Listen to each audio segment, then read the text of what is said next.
Bonjour à tous et bienvenue sur la chaîne. On se retrouve aujourd'hui pour le taroscope du mois de décembre 2018 pour les Sagittaires, ascendant Sagittaire et Lune en Sagittaire.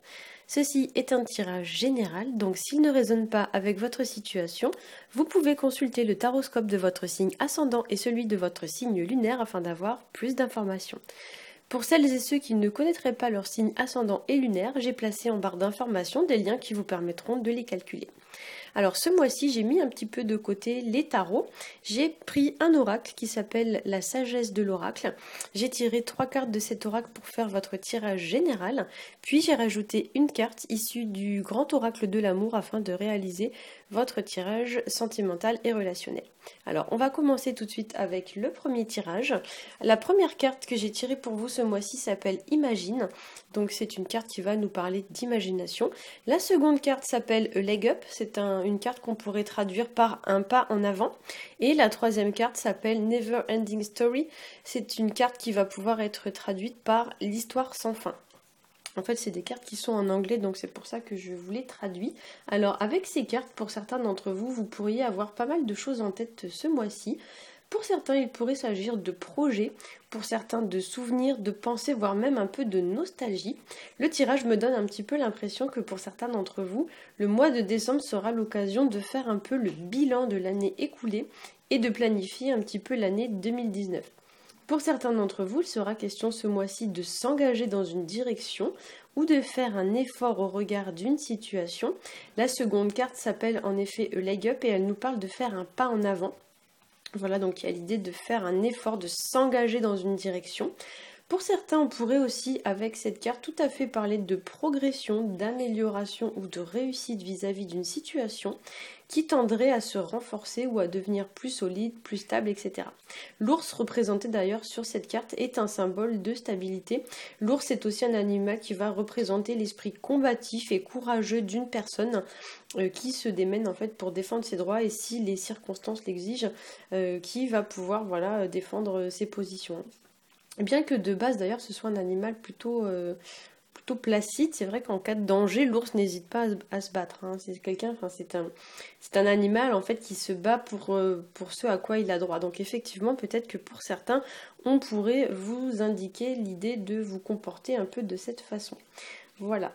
Alors, en ce sens, l'ours va aussi représenter ici l'idée de se faire respecter si besoin et de savoir poser des limites vis-à-vis de personnes qui peut-être pourraient essayer de vous marcher un petit peu sur les pieds.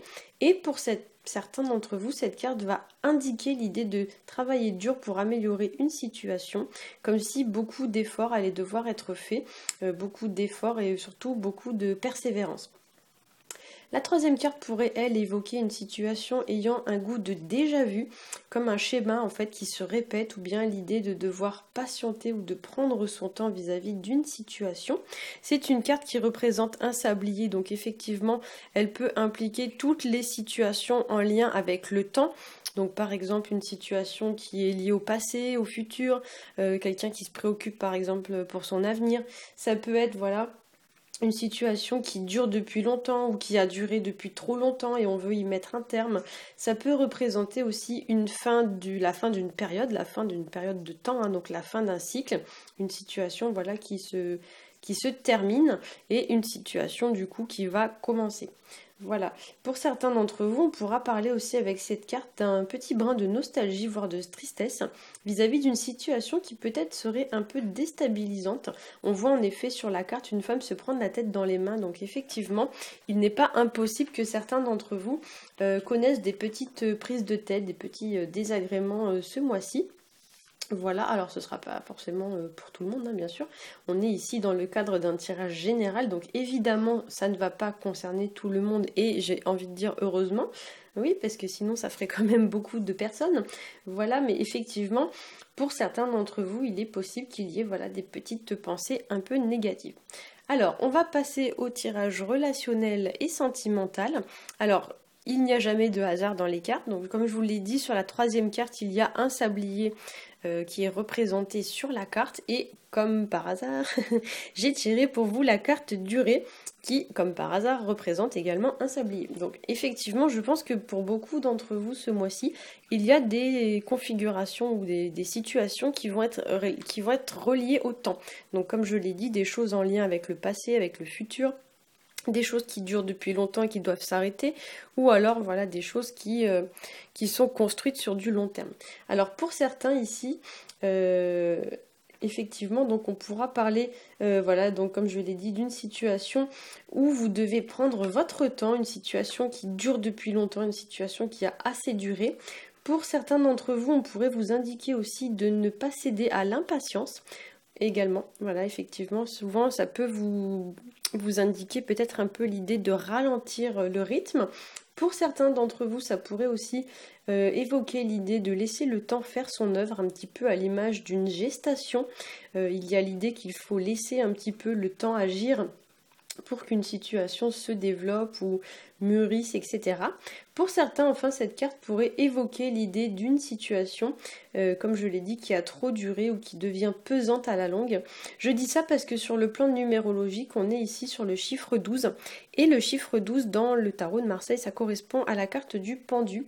Et c'est vrai que le pendu souvent peut évoquer une situation qui petit à petit se détériore et perd un peu de sa vigueur ou de sa vitalité. A noter toutefois que sur toutes les cartes du tirage, on aperçoit en fait le ciel et les nuages. Donc on a ici quand même des énergies qui sont extrêmement aériennes. Et c'est vrai que dans les tirages en général de cartes, les nuages, le ciel et l'air sont associés aux pensées et au mental. Ici, sur cette carte-là, on a même des énergies, j'ai envie de dire, presque cosmiques. Donc, effectivement, pour certains d'entre vous, on pourrait attirer votre attention sur le mental ou sur le moral ce mois-ci, en vous disant peut-être de rester aussi léger et optimiste que possible et de voir au maximum les choses du bon côté. Essayez aussi pour certains peut-être, autant que faire se peut, de rester dans de bonnes énergies et de bonnes vibrations, car comme l'indique en fait la première carte du tirage, imagine, il faut toujours croire en soi et en ses rêves. En fait, on le voit pas très bien sur la carte, mais on voit un personnage de dos qui tient un espèce de ballon en forme de lune, et du coup il tient la ficelle à bout de bras. Donc il y a l'idée en fait avec cette carte qu'il ne faut pas désespérer, il ne faut pas se décourager vis-à-vis d'une situation, même si parfois ça prend du temps et qu'on est tenté un peu d'abandonner. La deuxième carte d'ailleurs qui nous dit un pas en avant, va d'ailleurs très bien dans ce sens. Elle vous dit que même si vous chutez, il faut toujours se relever et toujours continuer. En fait, moi, cette carte, vous voyez, on dirait dessus que le petit ourson, il arrête pas de tomber, mais pour autant, il continue toujours à essayer de grimper. Et en fait, c'est un petit peu, je pense, qu'on essaye de vous dire comme message, pour certains d'entre vous, c'est que même si l'échec parfois est un peu difficile. L'échec, c'est pas le fait de chuter. Pour moi, l'échec, c'est le fait de rester là où on est tombé et de pas continuer sa route, quoi. Voilà. J'espère que ce tirage aura pu vous éclairer. Si c'est le cas, n'hésitez pas à liker, à partager et à vous abonner. Pour ma part, je vous souhaite un très bon mois de décembre et je vous dis à bientôt.